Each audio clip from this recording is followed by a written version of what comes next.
Olá, alunos Univesp, curso de Planejamento para o Ensino de Matemática. Estamos na aula 15 e nesta aula de 15 e aula seguinte, 16, nós vamos fazer um estudo de caso.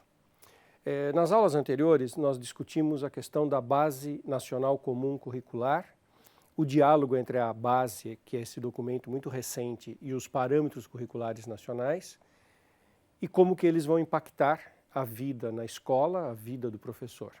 E nessa disciplina nós estamos focando principalmente os aspectos do planejamento das atividades do professor. Eu mostrei para vocês na aula passada, mas sem entrar muito em detalhe, o que a Base Nacional Comum Curricular prevê para o 9º ano do ensino fundamental, chegando num nível que tem já um detalhamento da matéria. Eu queria fazer como estudo de caso nessa aula de hoje e na próxima, como é que a gente planejaria o ano letivo do 9º ano do ensino fundamental, tendo em conta algumas condicionantes, algumas condições de contorno e a base curricular, imaginando que nós vamos, que a base curricular é um documento que vai se tornar uma realidade, que vai ser implantado e que é um documento que nós vamos estar trabalhando com ele nos próximos anos na nossa vida de professores. Certo? Então esse é o objetivo dessa aula, fazer um estudo de caso, de como que a base nacional vai impactar na articulação conceitual, na distribuição do tempo, no 9º ano do ensino fundamental. Lembrar alguns parâmetros que servem de orientação para isso que nós vamos fazer. A Base Nacional, ela dividiu a matemática em 5 grandes áreas. Uma chamada números, uma chamada álgebra, uma chamada geometria, grandezas e medidas e probabilidade estatística. Essa grandezas e medidas é a menos óbvia do que se trata, mas a Base Nacional tem, tanto na parte de matemática como numa parte que chama introdução, digamos assim, uma explicação, uma explanação do que se pretende. Esse documento eu disponibilizei para vocês e é importante que nesses próximos meses vocês se dediquem a lê-los e compará-los com os PCNs, os parâmetros curriculares, e refletir sobre como isso vai impactar a nossa atividade docente. Por grandezas e medidas, tem várias coisas aqui. Tem a ideia de potências de 10, de notação científica. Tem a ideia de a linguagem de medida que se usa em informática, a ideia de byte, de bit. Tem a ideia de fazer trabalhos interdisciplinares com grandezas e medidas que estão nas outras disciplinas. Trabalhar as questões de como que se relaciona a distância com o tempo na física para gerar o conceito de velocidade. E, então uma parte que é relevante. E que tem conexões com a geometria, por exemplo, quando se faz em geometria, aquilo que a gente chama de geometria métrica, aqueles aspectos de medidas dentro da geometria. Probabilidade estatística é bem normal, o nome é muito sugestivo. Lembrando também, isso faz parte desse quadro do qual eu estou falando, que a proposta vigente é que o que está na Base Nacional Curricular seja pelo menos 60% do conteúdo efetivamente ministrado, efetivamente vivido na sala de aula. Não é uma mera sugestão, não é simplesmente uma orientação. 60% do conteúdo que vai ser desenvolvido tem que contemplar isso, a Base Nacional, pelo menos. Significa que nós poderemos usar, grosso modo, nós poderemos usar 40% do nosso tempo, das nossas atividades, 40% do que vai ocorrer efetivamente na sala de aula, até 40%, com outras atividades que não estejam previstas aqui. Um trabalho interdisciplinar, uma outra ação. O ponto da Base Nacional também é que ela seja um mínimo garantido para todos Este é um ponto extremamente importante e que não é óbvio e que não estava presente nos documentos anteriores do MEC, tanto no nível da educação básica quanto no nível superior. Nos últimos anos tinha havido uma grande flexibilização de currículos, digamos assim. Os parâmetros curriculares, eles não entravam muito em detalhes do que tinha que ser feito na sala de aula. Nos cursos superiores, a ideia de currículo mínimo tinha sido substituído pelas diretrizes curriculares. Na educação básica se falava em parâmetros curriculares e na educação superior as diretrizes curriculares. E eram coisas muito mais flexíveis. Agora a gente tem uma coisa que é um pouco mais detalhada, um pouco mais amarrada. E nesse sentido que ela é universal, ela abrange todos. Então, não importa em que escola vocês irão trabalhar no futuro. Pode ser um curso noturno, diurno, um curso técnico, um curso integral, pode ser uma escola privada, pode ser uma escola pública. Pode ser uma escola que tenha uma vocação muito clara de preparar alunos para os grandes concursos. Pode ser uma escola que tenha uma outra proposta político-pedagógica. Independentemente da proposta da escola, isso tem que ser feito. Certo? Então, bom, como é que a gente faz para planejar a nossa vida? Algumas contas básicas. É claro que isso aqui sofre uma série de adaptações. O ano letivo tem 200 dias. Então eu vou raciocinar para pensar no 9º ano, como eu disse, eu vou fazer um estudo de caso, o 9º ano. Eu vou pensar que o meu ano de trabalho tem 200 dias de trabalho efetivo didático. Vou pensar numa semana de 5 dias. Isso me dá um total de 40 semanas para eu organizar o meu ano letivo.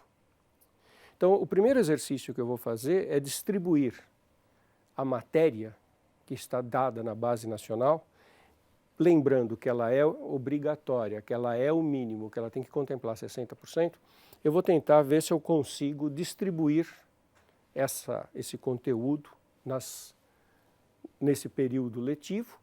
Como é que eu o faria? Essa vai ser uma primeira abordagem, para ver em larga escala se eu consigo fazer essa divisão. Se eu pensar que tem 4 aulas por semana, essa é uma outra variável, não é verdade que todas as escolas têm o mesmo número de aulas. Isso é uma variável muito intensa. As escolas, dependendo de como elas se organizaram, elas podem ter 4 aulas de matemática, algumas têm mais, algumas segmentam as unidades curriculares e têm até menos do que 4. Então, se tivermos 4 aulas por semana, que é um número talvez o mais frequente, 40 semanas, isso daria 160 aulas no ano para cumprir essa tarefa que a base curricular nos deu. Tem que lembrar que nesse período a gente vai ter que desenvolver conteúdo, todos os projetos que a gente quiser fazer, lembra que tem a possibilidade de 40% do conteúdo não ser da base nacional. Eu escrevi a palavra aqui projetos pensando nessas coisas que seriam coisas diferentes. Por exemplo, algo que relacionasse matemática e arte, ou um trabalho com a comunidade que vive no entorno da escola, com as famílias, algo complementar. E também as avaliações. Tudo isso tem que caber aqui nesse período. E é preciso prever que muitas aulas não serão ministradas, pelas mais variadas razões.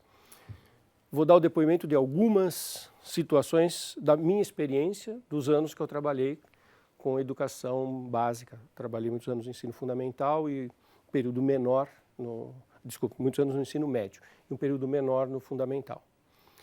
Bom, nesse período que a gente chama de período letivo, muitas vezes ocorrem reuniões.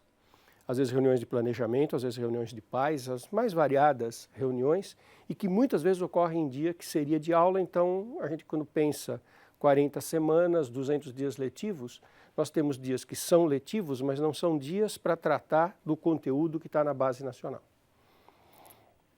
Há atividades externas. Muitas vezes os alunos saem da escola para visitar um museu, para fazer uma atividade externa, e aí não há aula naquele dia.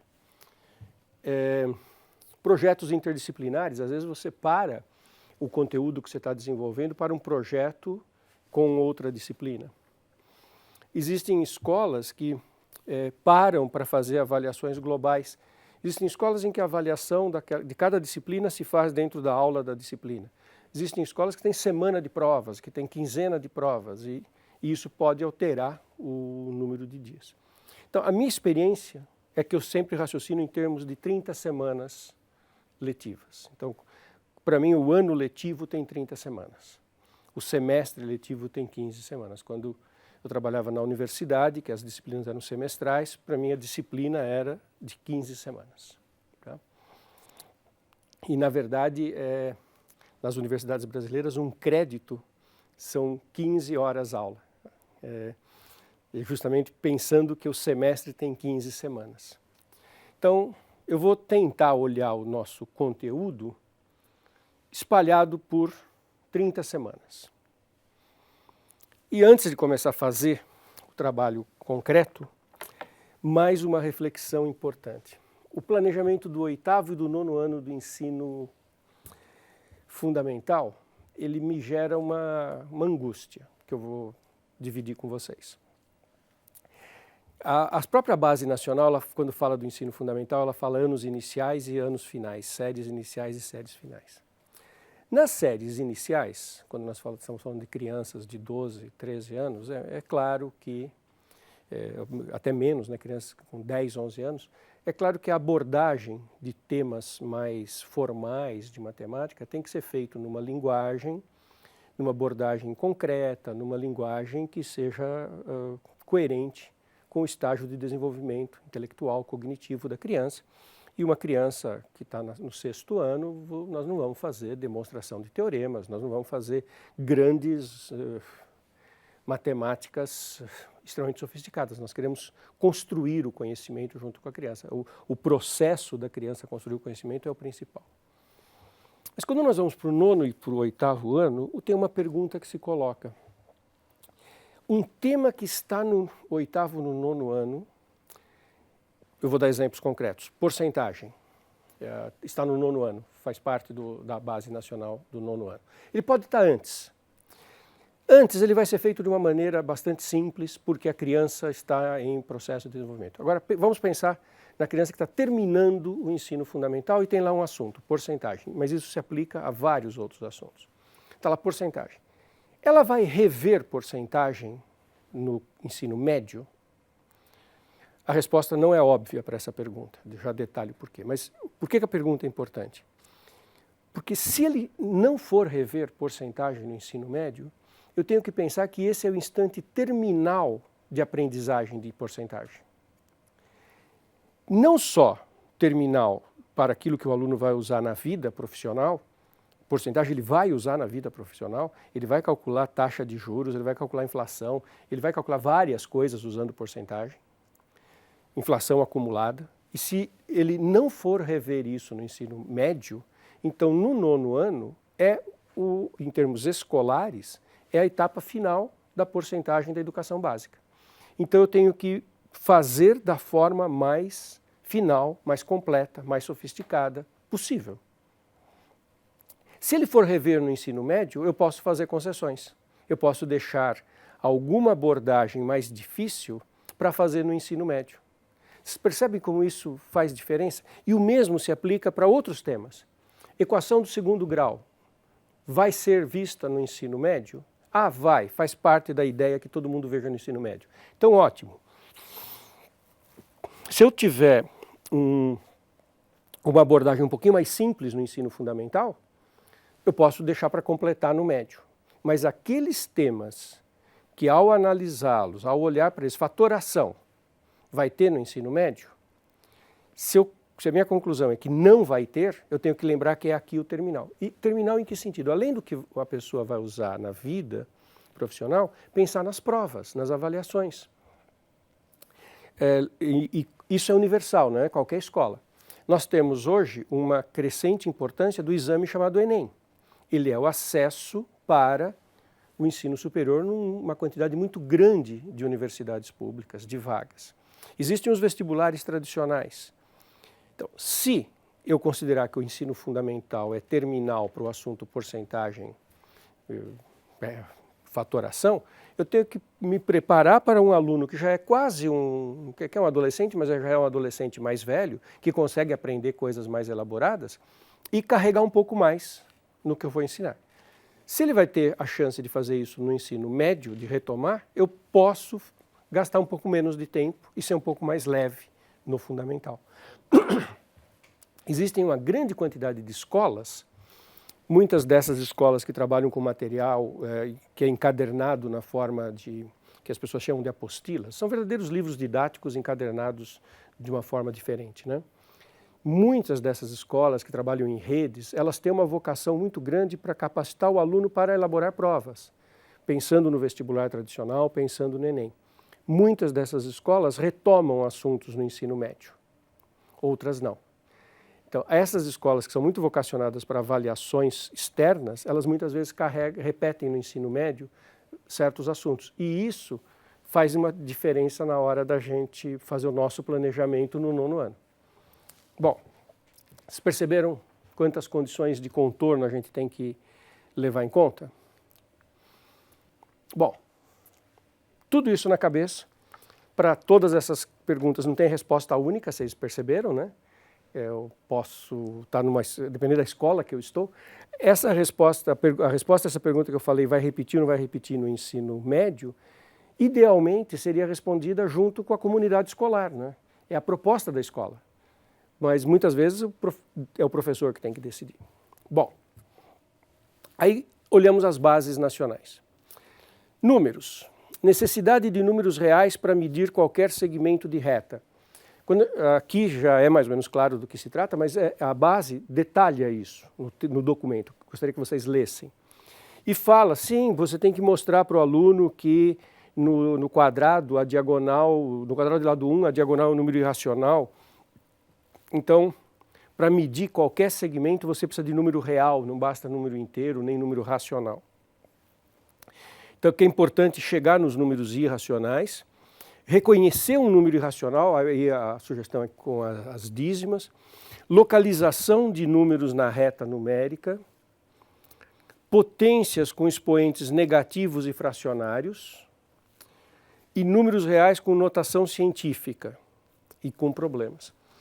Eu dividi esses temas, pensando basicamente em deixar em cada slide, não estou dizendo que é um bimestre, é um mês, nada disso. Mas eu olho para os temas que estão nesse slide e eu me pergunto quantas semanas a gente precisa para desenvolvê-lo.